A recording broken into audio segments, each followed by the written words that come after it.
145 to 150 pesos na ang kilo ng whole chicken at choice cut sa Kamuning Market sa Quezon City. Mas mahal ng 10 piso kumpara noong nakaraang linggo. Ayon sa mga tindera, nagkasakit kasi ang mga manok na galing Bulacan. Sobrang taas. Dati kaya namin ibenta ng 135 to 130. Ngayon hindi na kaya. Napabalitang may sakit ang manok. Parang kinapos tayo sa supply.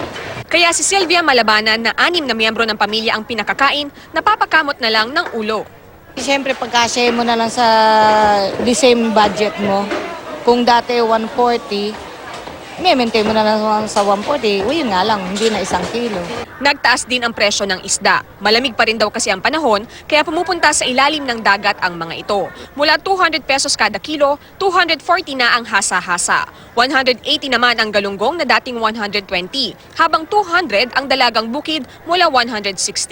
Ang mga isdang tabang hindi nagbago ng presyo. 100 ang tilapia, 140 ang malalaking bangus. Stable naman ang presyuhan at bentahan ng baboy at baka. 180 ang pork chop, kasim, pige at giniling. Sa baka, 280 ang sirloin, 240 ang ribs at 450 ang tenderloin.